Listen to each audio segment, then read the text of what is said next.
It's such a great pleasure to be here to talk about the Collegium here at Yale, which has a fairly august history. In that, I think it might be the earliest ensemble, Collegium, college ensemble, devoted to the performance of early music. And that's because it was started in the 1940s. Not quite, well, the first concert was in 1941, and it was directed by Leo Schrader, one of the leading musicologists of the time. And performing on bassoon and viola da gamba was the composer Paul Hindemith. Hindemith later took over the group and incorporated it into his class at the School of Music called the History of Music Theory.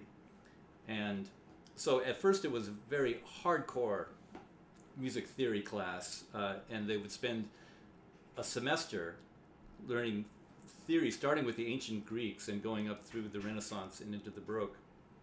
And then the second semester in the spring, they would work on presenting a concert of some kind. And the first one that Hindemith directed was in 1943 at Sprague Hall. And then later on, he loosened up the class a bit and invited people who weren't his own students and non-music majors and other people who could sing and play. And the Collegium grew into a more sort of university or campus-wide ensemble, and apparently the class got a lot easier too, because it wasn't just these sort of early music theory nerds. God bless them. And Hindemith, over the course of 10 years, or 12 years, produced about 10 or 12 concerts, skipping some of the war years. But he, up until 1953, when his Collegium gave its last performance on campus here, and a performance that was done twice here on campus, and then once it was repeated at the Metropolitan Museum of Art in their Arms and Armor Hall. So the Yale Collegium was extremely well known in music circles, and was even talked about by some students at the time as being the best sort of campus event to be a part of. So it had a really big following in the early years. After, I can play a little bit of an example of what Hindemith's Collegium sounded like. This is an example of a recording, actually. So you'll hear lots of pops and scratches on this old recording.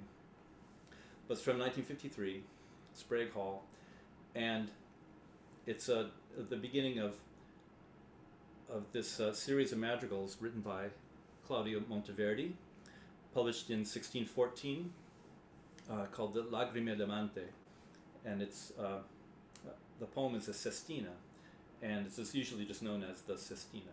So here's a little bit of what Hindemith's ensemble sounded like. And again, the audio quality, as this will say, is not optimal, but it's very authentic.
that's a little flavor of what the vocal part of his collegium anyway sounded like. And they were known at the time for, he was a real stickler for intonation, and would work really, focusing in on making sure everyone was singing in tune. And that recording shows a very, very, to my ear anyway, a very nice, good sense of that intonation. It is at a tempo that I performed this piece with a group called Artek in New York City last month, and we did it about twice as fast. So there are the study of earlier music, especially of the early Baroque, like Monteverdi's madrigals and other things like that, has progressed a bit, and we have different ideas of how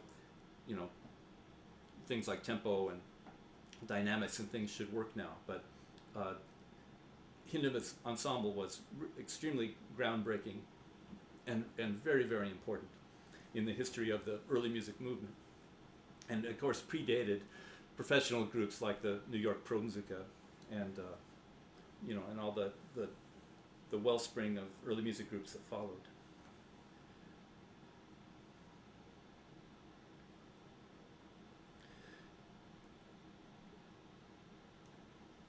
After Hindemith, the Collegium continued and was, I believe, was pretty much directed by grad students in musicology, in music theory, and they would sing early music, often masses and motets and madrigals and things.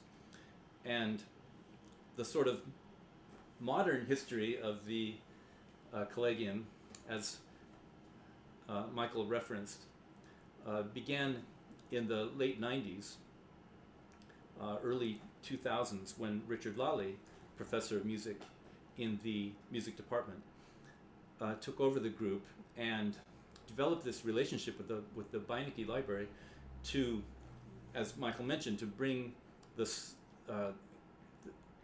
amazing sources that the Beinecke has to musical life for public audiences.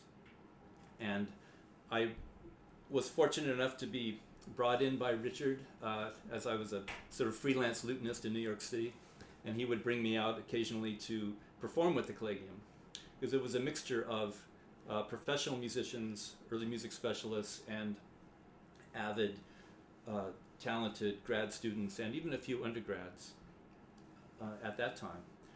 And Richard produced beautiful concerts that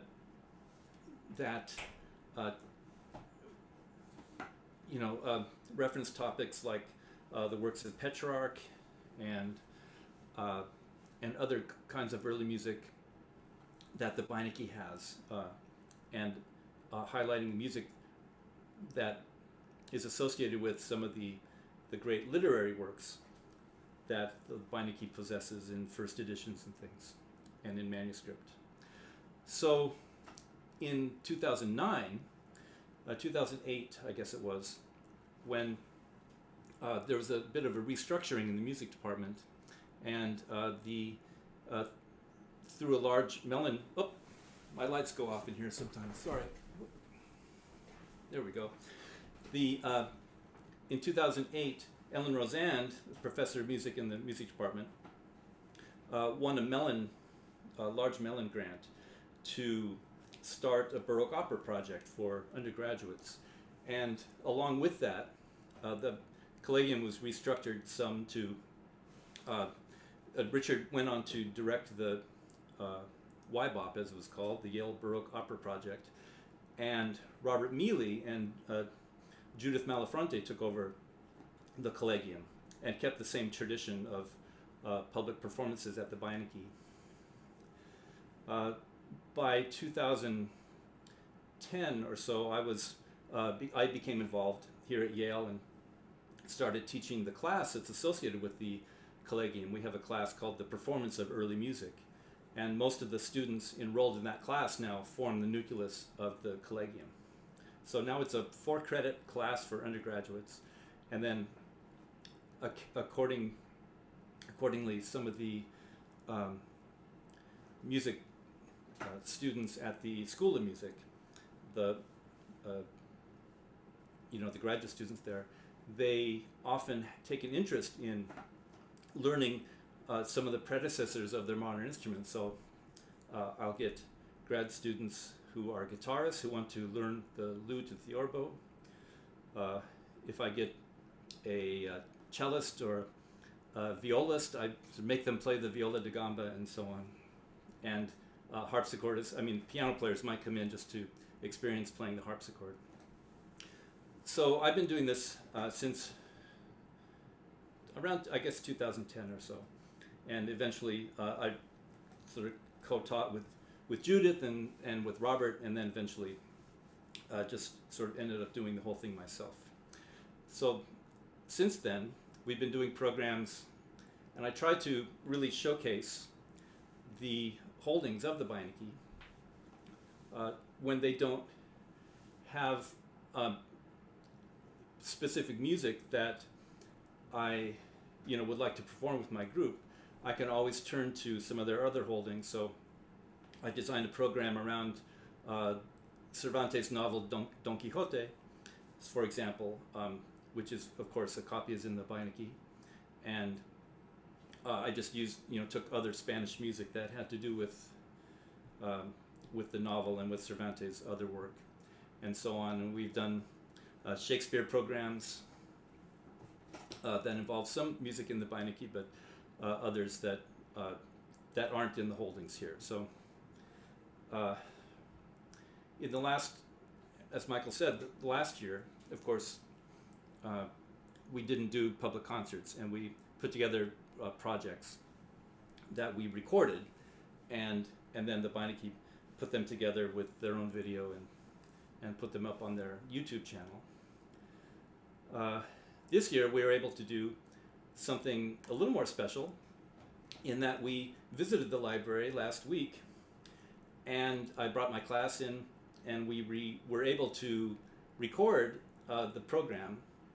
We performed it just for ourselves with no audience, although I think Michael was lurking somewhere.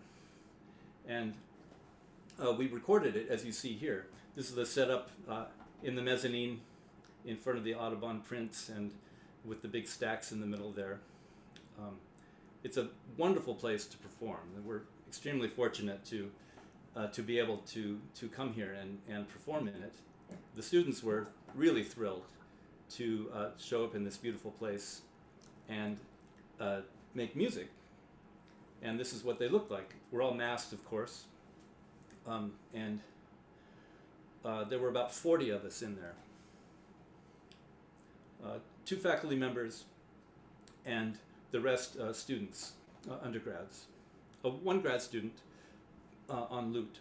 So we assembled with a recording engineer, and we're in the process of putting that performance together, editing the music, the sound files. But I put one together sort of ad hoc to play for you now. So interesting.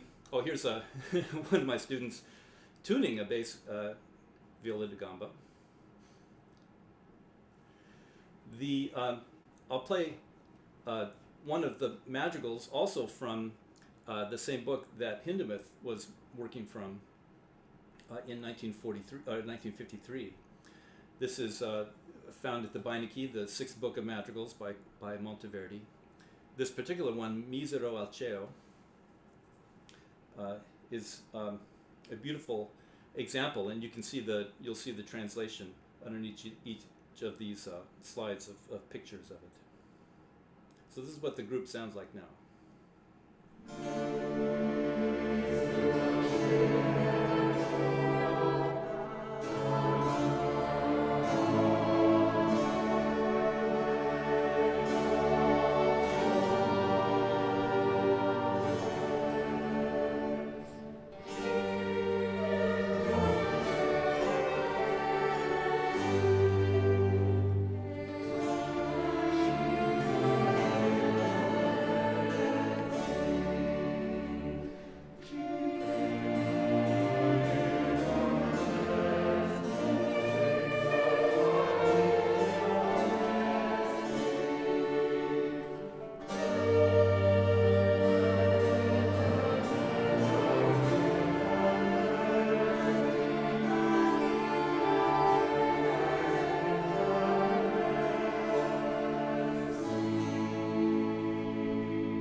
So that's what the group sounded like last week in the Beinecke, the empty Beinecke. It was a little more luxurious for us. We got to spread out a little bit. What you're looking at now is a scene of us performing in 2014 at the Beinecke in the same mezzanine, but with the crowd there, the audience. It's all a very exciting situation, at least was before the pandemic, to have, to cram in as many people as we could. We get up to like 125, 150 people sitting and standing all around the mezzanine. It's really quite an exciting experience to perform there, and the sound is wonderful. The group, we usually have a viol consort of violas da gamba, and for the last several years I've been extremely fortunate to have as a colleague here in the music department, PhD grad student Kat Slowick, who's been leading the viol consort for me, and we usually have a contingent of recorders as well, which we had last week, and I've had grad students work with them as well, but this year, still playing winds is tricky on campus, so I had to devise a recorder end cap to stick over the end of the bell of the recorder, and other things to mitigate the aerosolizing properties of wind players. So, it's been a challenge, but I've also been very fortunate to have very gifted Collegium assistants over the years, and the current one, Dani Zanutini-Frank, is this year has been accepted into the guitar program at the School of Music, and so he's sort of both an undergrad and a grad at the same time. But he's been studying theorbo and learning to play it, and he's just been a total asset as well in the group. So I'll just play one little short excerpt from this previous performance back in 2014. You can hear how the group will sound similar, the same sort of instruments, and another piece that comes from the Beinecke collection.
And then finally, in lieu of public performances last year, we were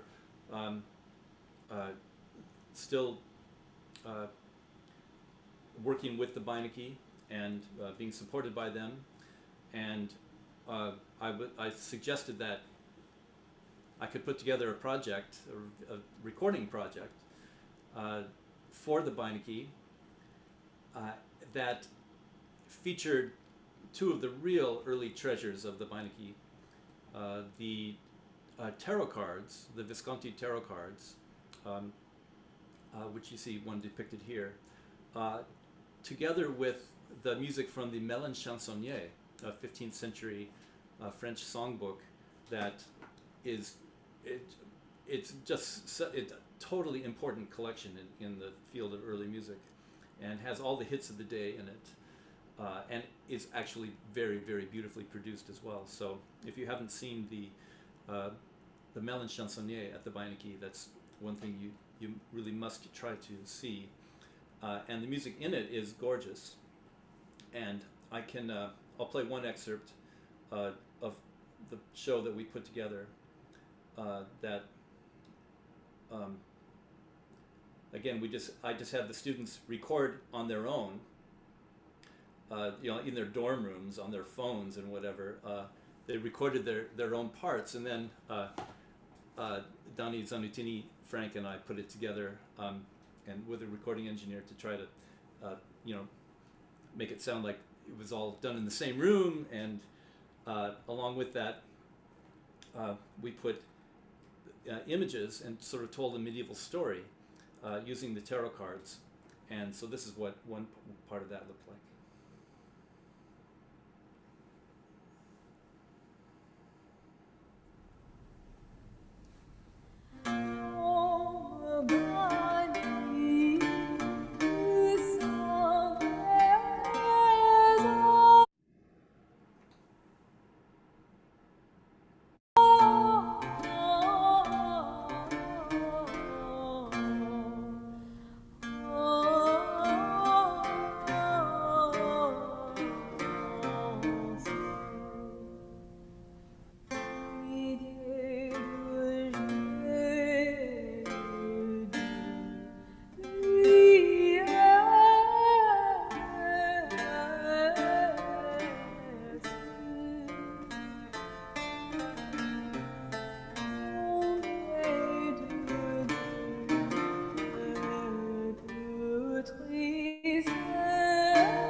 So that's a few excerpts of what the Collegium sounds like in later years, and we're looking forward to the time when we can offer these public performances again, whether masked or not. It's no fun to sing in a mask, I can tell you, but it's it's the best we can do at the moment. Again, it was a total treat and privilege to be able to troop over to the mezzanine and record the music we've been working on this semester. So that should be up in coming weeks. It'll be ready for consumption. So and it'll be posted on the Beinecke YouTube channel. Maybe a traditional Christmas presents, maybe an Orthodox Christmas present. We'll see how the calendar works out. And if nothing else, or it may be a 12 days of present, but you'll see that soon. I was reminded by your sharing and folks note in the chat, I put links. We actually have released a lot of content online in the last 20 months. So shout out to you and your colleagues, to my colleagues, Tobias Cropper and Jen Castellon for in this swerve, doing great stuff and bringing things to life. I noted in a note to you, I'm delighted to see Richard Lalli in the audience. And so I want to give praise and credit again to him as you did. So I don't know if you want to, my first question might be talk a little bit more and share Richard and what he did and how that legacy continues and how you think about the legacy continuing and deepening on campus from when he hired you. I like the phrase that you were a freelance lutenist. I wonder if you can talk some about that legacy. Well, the Lalli legacy. The Lalli legacy is, he left huge shoes to fill with my feet. College collegiums or collegia traditionally in the 70s and 80s would perform, masses and things with, voices mostly. And Richard's idea was to again focus on the collection in the Beinecke, and he formed this sort of union between the two, and was able to, with Beinecke's support, to bring in professional musicians to augment his ensemble.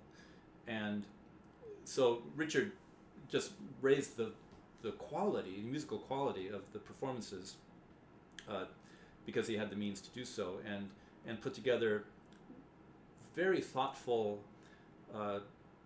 all-encompassing programs around a given theme, whatever it might be, whether it was just the songs of the Melon Chansonnier or the poetry of Petrarch in music. He put together many programs, and someone did mention on the chat whether those recordings are around, those recordings. I don't think they're commercially available at all. The lights keep going off in my office because I don't move around. There we go. Sorry about that. So Richard's ensemble, like I said, I got to perform with, I don't know, half a dozen times over the years there, and he even took one of his Collegium concerts that he did at the Beinecke. He took it also to the Metropolitan Museum of Art, sort of as an homage to Hindemith's going there, and it's really I can't just say enough about how Richard brought just a level of focus and musical expertise, and also just he helped to inspire me to put together programs that use literary themes as a unifying structure. So concerts that can be both, quite educational, but also just really very artfully done. So that's a good segue into a question from an audience member. What is the theme of this semester's concert? And I wonder, not just that, but talk some about how the music that you played that people will hear by early January, how you use that in teaching, and what your own sense of current students' engagement with these texts, probably for many of them, the first time encountering some of them, I'd imagine. So I wonder if you could talk both about what the corpus that you were playing and how students encountered and what the reception was by them. Excellent, yeah. Several years ago, the Beinecke actually acquired a large private collection of Monteverdi's books and other manuscripts and prints that involve composers who were involved in the creation of opera at the beginning of the 17th century. And so I know that there's this, it's still not totally cataloged yet, it's that recent. But so I know there's this sort of cache of Monteverdi stuff in the Beinecke, and they have all the madrigal books there and other things. And with my students, as you said, many of them are viola players or cellists, and they have to learn the viola gamba right off the bat. So, and then perform, in a couple of months. So I have to be careful about what I give them to play, and my recorder players as well. Two of them are clarinet players, and one's a saxophone player, and now they're playing recorder, which they haven't played since they were 9. So it takes them I have to work on the group to get it, to sound. They have to learn their instruments, and so I try to choose music that is appropriate for the group, that they can learn the instruments on, and not be thrown under the bus, immediately. That being said, and then I look at the Beinecke collection and see what they have. And the music, I wanted to do Monteverdi this semester. One of the things you'll hear is a piece that's not in the Beinecke collection, but it's in the Monteverdi's collection called Selva Morale, his collection of sacred music. And there's a mass in there for 7 voices that and extra instruments as well. That was supposedly performed at in Thanksgiving for deliverance from an outburst of the plague in 1630. So it's a fabulous piece, and it's Monteverdi, and it was challenging, but I wanted to do this piece as sort of our own, Thanksgiving for being able to come into our room in Steckel and sing together in masks and play. So just in thankfulness for being able to come together and make music again, I wanted to do this Gloria that Monteverdi composed. So that was sort of the centerpiece, and then using bits of the Beinecke collection for other pieces by Monteverdi. I was able to put together a short program of Monteverdi, and there's no better music than Monteverdi. In terms of early music, especially in terms of teaching it.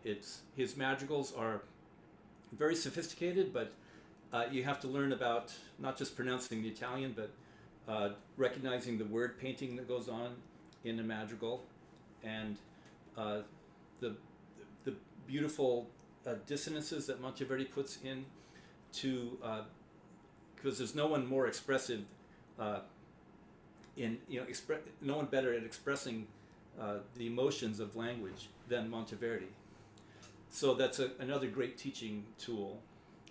And there's lots of tutti moments, so my recorders and my gambas, just learning their instruments, could sort of find their way in these tutti passages where everyone's playing and singing.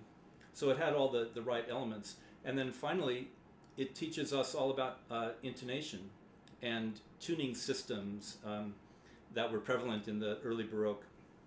So these are the things I teach in the class, and we discuss, like why we tune in certain ways and what we're trying to do, what were the historical tunings, what are the compositional techniques in the madrigal, and things like that. So this last semester was basically Monteverdi, but Great. With a focus on this on the Gloria that was composed for the ending of their own particular pandemic. So. And I'd say for those who are encountering Yale Collegium Musicum for the first time and have not been present for concerts in the past, make sure that in the future when we have concerts again. But what Grant was just talking about, the concerts themselves are teaching moments for the audience. I can say that as somebody who's as far away from an early music expert as one could be. I feel very welcome there. It sounds beautiful, but he also is really great at the concerts in sharing background for a general audience, for people like myself and like many in this audience. So a shout out, and you got a little taste just now of Grant as talking about his teaching, but he also very much, when the shows are here, it's not merely a performance, it's also a teaching moment that's quite delightful. A question that it gets at quite early music, much earlier than this, the question, and I'll quote, 4th century figures like Ambrose composed hymns, or at least the words. Do we know what they sounded like? I don't know if you happen to know about 4th century hymnody. One of the pieces on this program that you'll hear is Monteverdi's arrangement of the ancient hymn Ave Maris Stella, and which is, of course, is a plain chant hymn. And by the time of Monteverdi in the early 17th century, he is writing it in 8 parts and with ritornelli and solo verses and things. But the plain chant, no one really knows what it sounded like in its earliest manifestations. It may have been much more inflected with little intonational embellishments and ornamentation that would just seem really out of bounds, these days. But the notation of the chant is very, very consistent from the 8th and 9th centuries on. So, but we really don't have much musical evidence of how how fast it should go, or whether each note is the same length, or if it's was done in a more rhythmic way. It's and those sorts of interpretations or thoughts about how chant was done. There's very little documentation, but it seems to have depended on where you were, and again, before the 10th century, there's very few clues about how it should sound.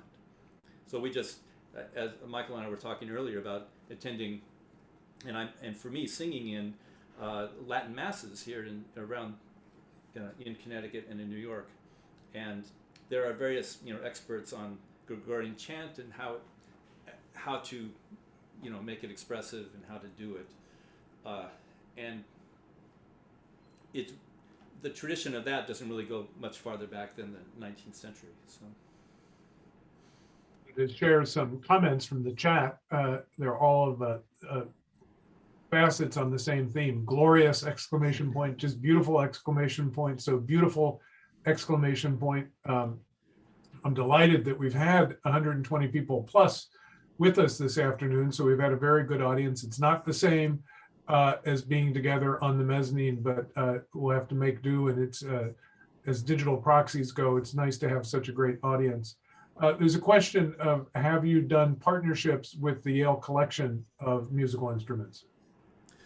Yes, in a way. Some of the students are able to check out bows from them, early bows, and other. I've had some players who have been able to go to the collection and play, let's say, the keyboard instruments, but we don't perform there for them, and they have a few like Baroque instruments that they will lend out, but that's the extent of the collaboration there. Hopefully, with their influx of money they just got, and there'll be a renewed spirit involving the collection, and we can. I have taken classes to look at their instruments, but that's hopefully we can make that a more just a more vibrant connection between those two things. What was the gateway for you? What set you on the path to being a freelance lutenist and eventually director of the Yale Collegium Musicum? Interestingly, I entered college as a soccer-playing trumpet jock, and came out playing the lute and reciting Shakespeare. So I had a transformational college experience. I still have a degree in trumpet, but I only play on Easter and Christmas now. So I was just one of those people who got totally bit by the bug of what you have to do to specialize in early music. You have to be a sort of historical detective, which is very interesting to me. You have to be somewhat of a scholar to, read in different languages and keep up with research, and you have to learn how to read the old notation and all that sort. And then you have to play an instrument or sing, and I just totally got bitten and have done nothing else than that for over 40 years. So. Audience member who, in a quote, "unlike anything I've ever heard, absolutely beautiful." So it sounds like somebody who may be encountering this for the first time and getting bitten by the bug, which is nice. We're happy to convert people. So one of the great joys is having a student now and then who also gets bitten by this. And we had a lutenist or a guitarist in the School of Music 5 or 6 years ago, Arash Nouri, who came to me at a Collegium concert and said, "Can I do this too?" And I handed him a lute, and now he's like a professional lute player and teaching in Texas. And it does happen to people that they get the bug, and that's always a wonderful feeling. So. Yeah. I'm sure the 45 or 40 or so students are all extraordinarily multifaceted individuals, but I wonder if you could talk a little bit about who are the students in your class, and I'm sure many of them are trumpet jocks and other kinds of folks, not people who have been early music prodigies since the cradle. So I wonder if you could give us just a little insight into who contemporary students in the Collegium are. It's quite amazing, the talent that is on this campus. In terms of undergrads, I always get, several violinists who want to audition, and I ask them to send in something, and they'll send in a Bach, sonata, or a cellist will send in a Bach cello suite, and I'm just always floored by none of them are music majors. They're doing their pre-med, or they're in biology or computer science. It just blows me away, the talent here on campus. And so a lot of the students are very proficient at a modern instrument, and the keyboard players are all amazing, and they come into my group, and I make them play the harpsichord and make them read figured bass, which they've never done, so they have to make up their parts. And I find different ways to hopefully challenge the students and give them newer skills. The singers all have to audition, and this semester I had about 20 singers, which is a perfect size. Many more than that won't fit in the Beinecke, for example. So, and they won't fit in my classroom either. So, I just make sure they can read music.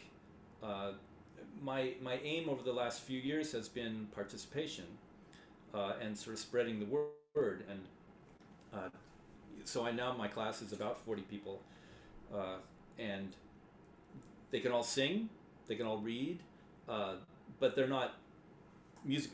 Maybe there are 2 or 3 music majors in the group in a given semester. That's all. And then, as I said, a few grad students usually sign up as well.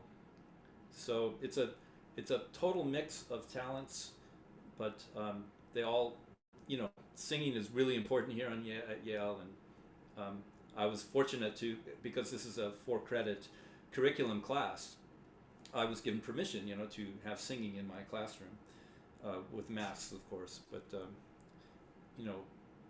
so I'm very fortunate that way. But it's a mixed group. A note about next week on December 20th, it will be our last Mondays at Beinecke Gallery Talk Online of the calendar year and of the semester. My colleague Tobias Cropper and Professor Willie Jennings of the Yale Divinity School will be here for the second, and therefore now a tradition. Anything that's happened 2 or more times is a tradition. Our tradition of Langston Hughes holidays. So join us next Monday, and I'll put in the chat the link to register readings of Langston Hughes works, and Christmas cards and Christmas lists and other holiday related things from the Langston Hughes papers. We will then be off for a little while, and we'll return on January 17th. More to come on that in a program on Martin Luther King Day. And on January 24th, we'll be back with the regular series throughout the semester and into the spring of Mondays at Beinecke. So thank you for joining us today. I want to give you the last word, Grant, and the prompt. You can say whatever you want, but the prompt I wanted to offer was thinking about the encounter with the primary sources. When you were recording and the class was meeting the other day, I was visiting with Ty Murray, a new faculty member in violin in the School of Music, and sharing some materials with her. And it's always lovely to be with someone who's in a classroom looking at the materials. And there obviously, you could find scores for all that you're doing anywhere online and in music stores. But what does it mean to you to be able to work with primary sources, with early sources and early scores of these works, and to bring them to life? And so for you, what is the meaning of the communion, as it were, with early and primary sources in the work that you do with your students? It's so important. We usually don't read from early notation. It's fraught with many challenges for a large group like ours. But I make my own additions from original sources, either at the Beinecke or increasingly online. So, but that engagement with the original sources, I introduce the students to what the sources look like, and we sing a bit from them, sing and play. I always look for windows into these previous lives, and having the original music and seeing what they sang from, what they played from, and also just the lack of information on there. There's no dynamics.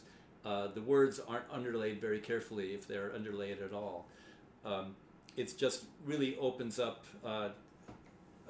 my mind, especially, to what it was like to perform music 400 years ago. When being in, say, one of the early operas in Venice, and there are 1,000 people, 1,000 people in the auditorium who don't bathe regularly. What was that like?